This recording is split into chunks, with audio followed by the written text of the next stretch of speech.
My name is Megan Carter. I'm 35 years old. And the morning two police officers knocked on the door of my new studio apartment in Madison, Wisconsin. I was unpacking the last box of kitchen supplies, feeling something I hadn't felt in 3 years, which was peace, when I heard the knock and opened the door to find a badge and a very serious expression staring back at me. "Ma'am, we received a report that you may have taken property that doesn't belong to you. Can we come in?" I stared at them. "What property?" The officer glanced at his notes. "Your sister, Danielle Carter, filed a report saying you removed items from her home without permission and caused property damage before leaving." I felt my stomach drop. "That's not true," I said. The second officer stepped forward. "We still need to ask you some questions."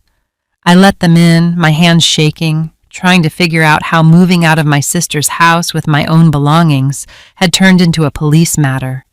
But before I tell you what happened in that interrogation and why my 12-year-old nephew showed up at the station to defend me, tell me this. Have you ever done everything for someone, given up years of your life to help them, only to have them try to destroy you the second you finally chose yourself?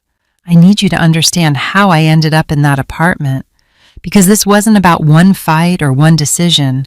This was about 3 years of raising 4 kids that weren't mine while my sister treated me like unpaid help. 3 years earlier, my bakery business had failed. Not because I wasn't good at it, but because I'd taken out a loan at the wrong time, opened in the wrong location, and underestimated how brutal the food industry could be.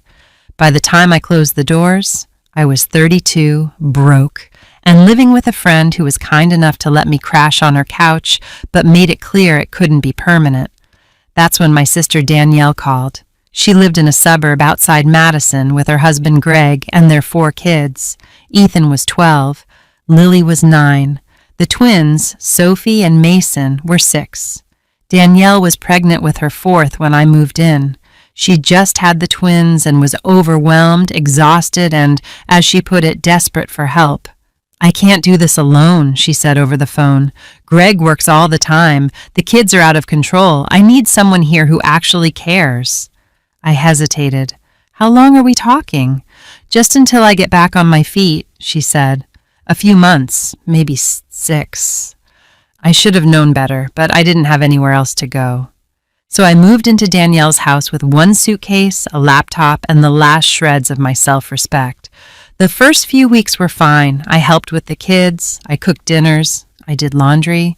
Danielle was grateful, or at least she acted like it. But then the requests started changing. "Can you pick up the kids from school? I'm too tired. Can you handle bedtime tonight? I need a break. Can you take them to the park? I have a headache." At first I said yes because I thought I was helping, but then weeks turned into months and I realized I wasn't helping. I was replacing her. Danielle stopped getting up in the mornings. She stopped cooking. She stopped doing bedtime routines or helping with homework. She just stayed in her room, scrolling through her phone while I ran her entire household. Greg was never home. He worked long hours as a sales manager and traveled constantly. When he was home, he was too exhausted to notice that I'd become the primary caregiver for his kids. And Danielle, she acted like it was my job. 6 months turned into a year, then 2, then 3. I started looking for work, but every time I mentioned it, Danielle panicked. "You can't leave," she said. "I need you here. The kids need you." "What about daycare?" I asked. "We can't afford it," she said. "What about asking Greg's parents for help?" "They're too old," she said. "You're the only one I can count on." So I stayed, and every day I felt a little more like I was disappearing.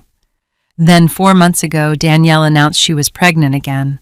I was in the kitchen making lunch for the twins when she walked in holding a positive pregnancy test. She was smiling. "I'm pregnant," she said. I stared at her. "Again?" She laughed. I know, but this one's going to be different. I can feel it." I didn't say anything. She set the test on the counter and looked at me. "I'm going to need more help," she said, "especially once the baby comes." I felt something tighten in my chest. "Danielle, I can't keep doing this." Her smile faded. Doing what? Raising your kids, I said quietly. I've been here for 3 years. I don't have a job. I don't have savings. I don't have a life. You have us, she said. That's not the same thing. She crossed her arms. So what are you saying? You're just gonna leave? I'm saying I need to start rebuilding my own life. Her face went hard. Fine, she said, but don't expect me to make it easy for you. She walked out. I stood there in the kitchen, my hands shaking, and realized I'd just crossed a line I couldn't uncross. That night, I started looking for apartments. I didn't tell Danielle. I didn't tell anyone. I just quietly searched for studios I could afford on the freelance design work I'd been doing on the side. A week later, I found one, a small place in Madison, cheap but clean, available immediately. I put down a deposit. Then I told Danielle I was moving out. She was in the living room folding laundry when I said it. I found an apartment. I'm leaving in 2 weeks. She didn't look up. You're serious? Yeah.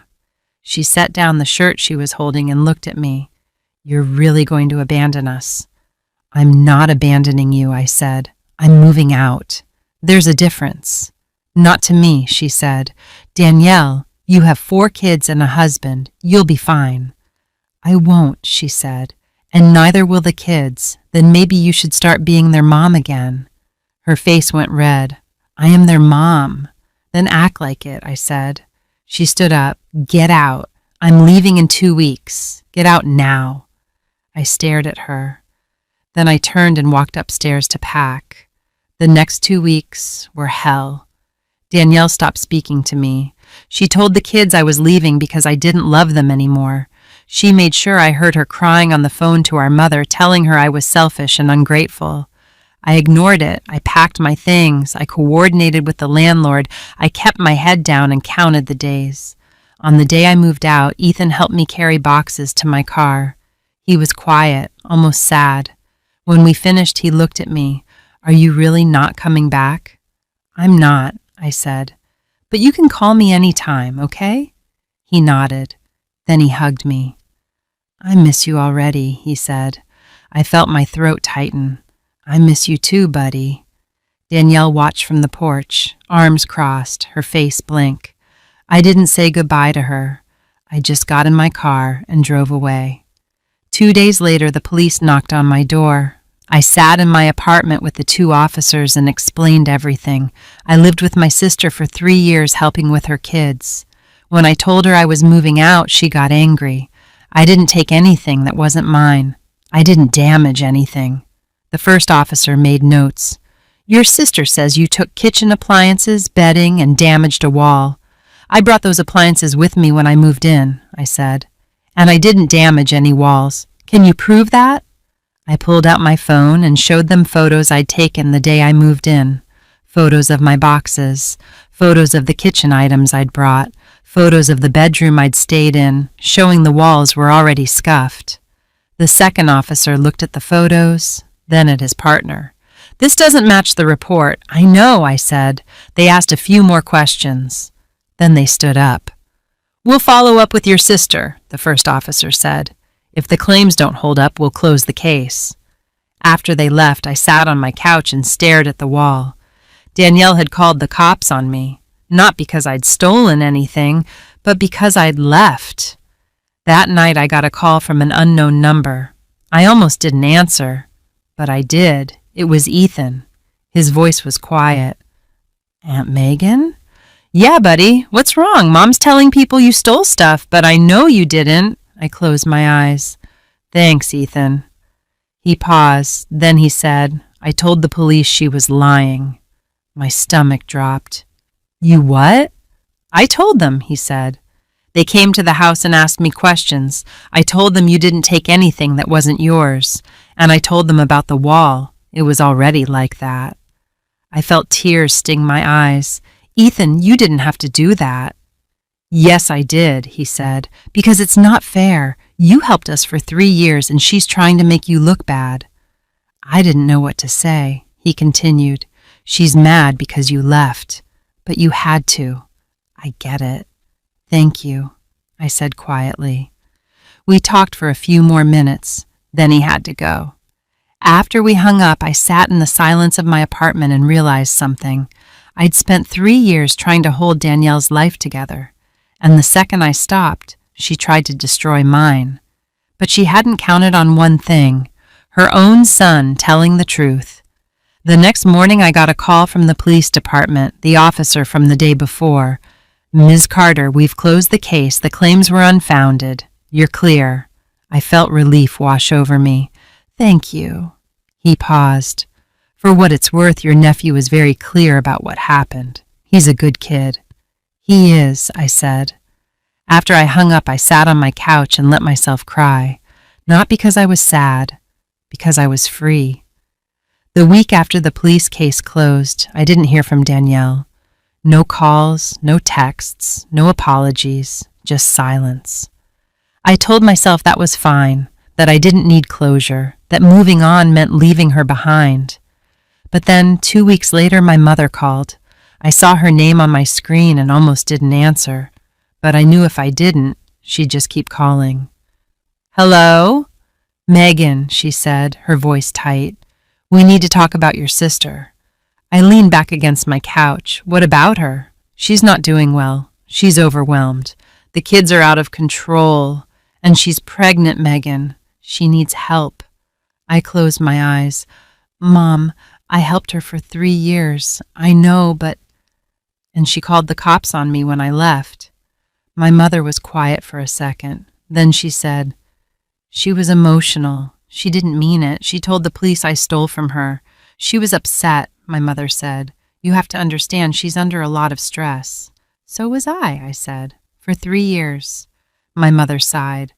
"I'm not asking you to move back in. I'm just asking you to check on her. Just once. Please." I wanted to say no, but some part of me, the part that had spent 3 years raising Ethan, Lily, Sophie, and Mason, couldn't just turn it off. "Fine," I said. "Once. Thank you, sweetie." She hung up before I could change my mind. I drove to Danielle's house 2 days later. It was a Saturday afternoon. The driveway was full of toys. The lawn hadn't been mowed in weeks. I knocked on the door. Ethan answered. His face lit up when he saw me. "Aunt Megan!" He hugged me. "Hey, buddy, how are you?" He shrugged. "Okay, I guess. Mom's been really tired." I stepped inside. The house was worse than I remembered. Dishes piled in the sink, laundry covering the couch. The twins were sitting on the floor in front of the TV, still in their pajamas even though it was almost 3 in the afternoon. Lily came running down the stairs. "Megan!" She hugged me tight. "I missed you so much. I missed you too, sweetheart." Danielle appeared at the top of the stairs. She looked exhausted. Her hair was pulled back in a messy ponytail. She was wearing sweatpants and an old t-shirt that was too big for her. She looked at me, surprised. "What are you doing here? Mom asked me to check on you." She came down the stairs slowly, one hand on her belly. "I'm fine." "You don't look fine." She glared at me. "Thanks a lot." "I didn't mean it like that," I said. "I just mean, it looks like you need help." She crossed her arms. "I needed help 3 weeks ago.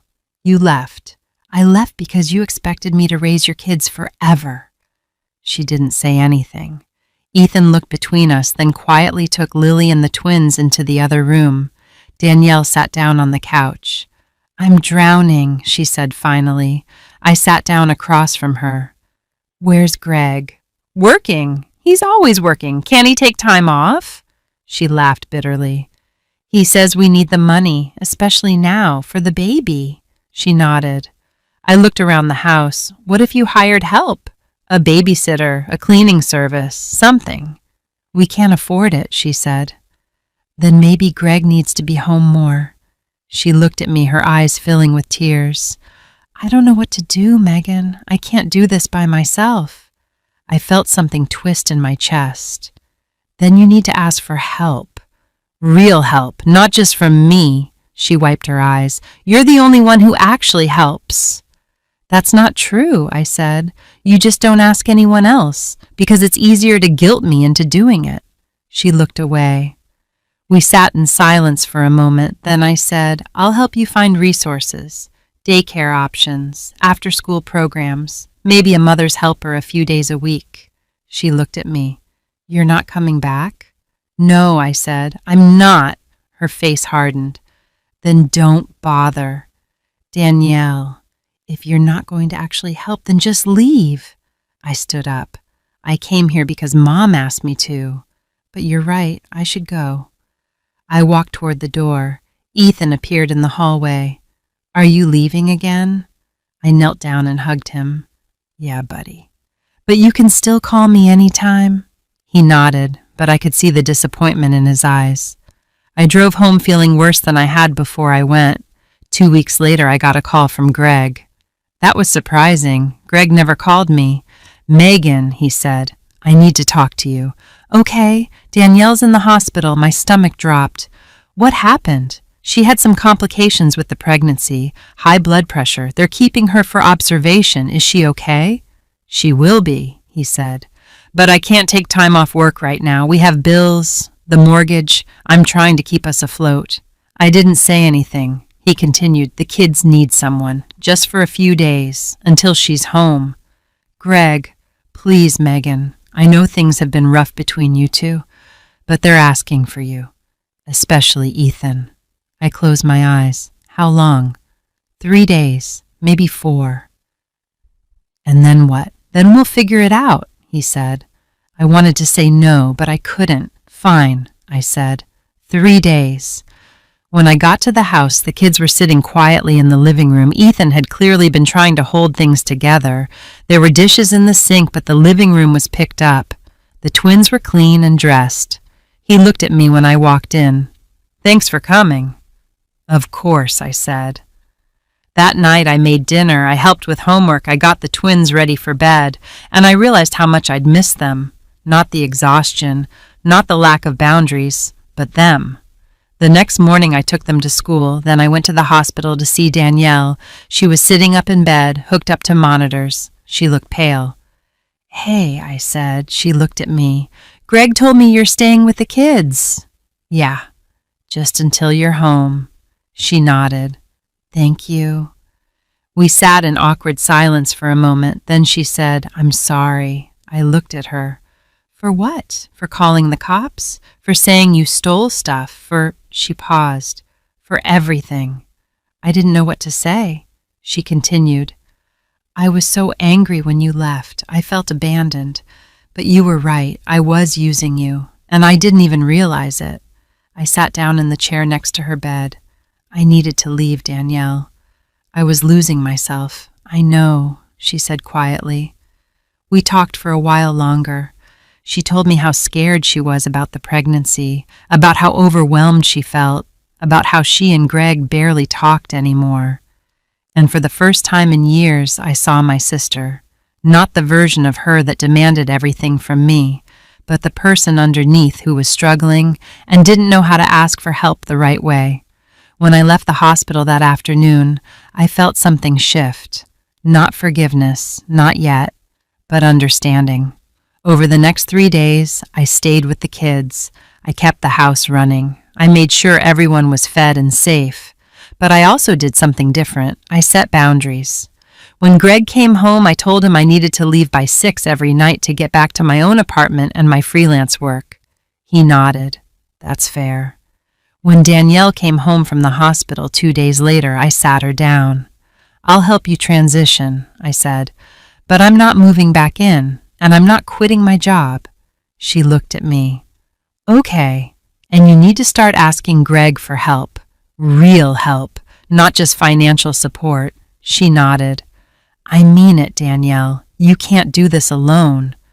But that doesn't mean I have to do it for you. I know, she said. Over the next few weeks, I came by a few times a week. I helped set up a schedule. I researched after-school programs. I connected Danielle with a local moms group that offered childcare swaps. And slowly, things started to change. Greg started coming home earlier. Danielle started asking for help instead of just expecting it. And I started to feel like I had my life back. One evening, I was sitting in my apartment working on a design project when my phone rang. It was Ethan. "Hey, buddy." "Hey, Aunt Megan. I just wanted to say thanks." "For what?" "For coming back, even after everything." I smiled. "Of course," he paused. "And I wanted you to know things are better now. Mom's trying. Dad's around more. It's not perfect, but it's better." "I'm glad," I said. After we hung up, I sat in the quiet of my apartment and felt something I hadn't felt in a long time. Peace. Not because everything was fixed, but because I'd finally learned to protect myself without losing the people I loved. A month later, Danielle gave birth to a healthy baby girl. I visited her in the hospital, held the baby, congratulated her and Greg, and then I went home because I wasn't the backup parent anymore. I was just the aunt, and that was exactly how it should be. 3 months after Danielle brought the baby home, I was sitting in a coffee shop in downtown Madison working on a logo design for a new client when my phone rang. It was my friend Rachel, the one who'd let me crash on her couch all those years ago when my bakery failed. "Hey," she said, "how's life?" "Good," I said. "Really good, actually. I'm glad. You sound different." "I feel different." We talked for a while. She told me about her job, about a guy she'd been seeing. Then she asked about Danielle. "How's that going?" I took a breath. "Better," I said. "We're not back to where we were, but we're talking, and she's actually parenting her kids now. That's huge." "Yeah," I said, "it is." "And you?" she asked. "Are you okay?" I thought about it. "I'm more than okay," I said. "I'm rebuilding." After we hung up, I looked around the coffee shop, at the people working on laptops, at the barista making drinks, at the life happening all around me, and I realized I was part of it again, not just surviving, actually living. My freelance design business had taken off over the past few months. I'd landed 3 steady clients. I was making enough to cover my rent and still have money left over. I'd started going to a gym. I'd joined a book club. I'd even gone on a few dates, though nothing serious yet. For the first time in years, my life felt like mine. A few weeks later, Danielle called. Her voice was different, calmer. "Hey," she said, "I wanted to ask you something." "Okay. Would you want to come over for dinner this weekend?" "Just family. No pressure." I hesitated. "Who's going to be there? Me, Greg, the kids. That's it." I thought about it. "Okay," I said, "I can do that." Saturday evening, I drove to Danielle's house. The lawn was mowed. The toys were put away. The house looked different than it had 3 months ago. I knocked, and Ethan answered. He'd grown. His voice was deeper. He looked older. "Hey, Aunt Megan," he said, hugging me. "Hey, buddy." Inside, the house smelled like garlic and roasted chicken. The table was set. Lily was helping Danielle in the kitchen. The twins were playing quietly in the living room. Greg shook my hand. "Thanks for coming." "Of course." We sat down to eat. The conversation was a little awkward at first, but then Ethan started talking about school, and Lily told a story about her art class, and the twins interrupted each other trying to describe a movie they'd watched, and it felt almost normal. After dinner, Danielle and I ended up alone in the kitchen while everyone else went to the living room. She was washing dishes. I was drying. "Thanks for coming," she said. "Thanks for inviting me." She set down a plate and looked at me. "I've been thinking a lot about the past few years." "Yeah?" "And I realized something," she said. "I didn't just take advantage of you. I resented you." I frowned. "For what?" "For being capable," she said. "For being independent. For not needing anyone the way I needed people." I didn't know what to say. She continued, "When you moved in, I thought it was temporary. I thought I'd get back on my feet and things would go back to normal. But then I realized how much easier it was to just let you do everything. And the longer it went on, the more I convinced myself you didn't mind." "I minded," I said quietly. "I know," she said, "and I'm sorry." We stood there in silence for a moment. Then I said, "I'm sorry too." She looked at me, surprised. "For what?" "For not setting boundaries sooner. For letting it go on as long as it did. for not being honest about how much I was struggling. She shook her head. You shouldn't have had to. I should have seen it. We both should have done things differently, I said. She nodded. After I left that night, I sat in my car for a moment before driving away. And I realized something. We weren't going to go back to the way things were before, but maybe that was okay. Maybe we could build something new, something healthier.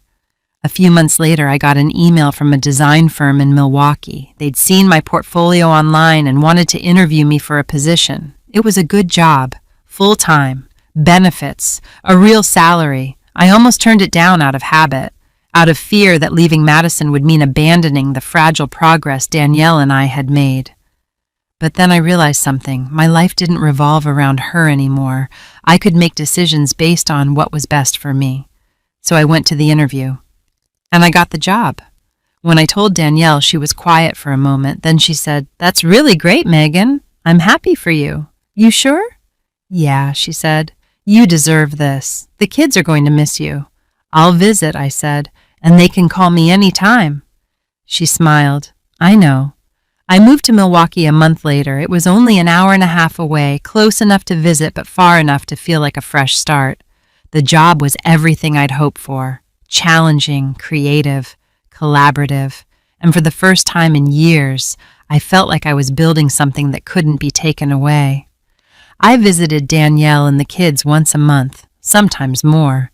Ethan and I texted regularly. Lily sent me drawings. The twins video called me to show me their latest Lego creations. And Danielle? She was doing better. She joined a mom support group. She and Greg had started going to couples therapy. She was learning to ask for help instead of expecting people to just give it. One Saturday, about 6 months after I moved, I drove down to Madison to visit. We were sitting on Danielle's back porch while the kids played in the yard. The baby was asleep in a carrier next to her. She looked at me. "I never thanked you," she said. "For what? For leaving?" I raised my eyebrows. She laughed. "I'm serious. If you hadn't left, I never would have learned how to do this on my own. I would have just kept relying on you until you completely disappeared." I didn't know what to say. She continued. "You leaving was the best thing that could have happened to me, even though I hated you for it at the time." I smiled. "I hated me for it too," I said. "But you did it anyway." "Yeah," I said. "I did." We sat in silence for a while, watching the kids. Then she said, "You know, I used to think being a good mom meant doing everything myself, never asking for help, never admitting I was struggling. And now I know that's bullshit," she said. "Being a good mom means knowing when to ask for help and actually accepting it when it's offered." I nodded. She looked at me. "You taught me that."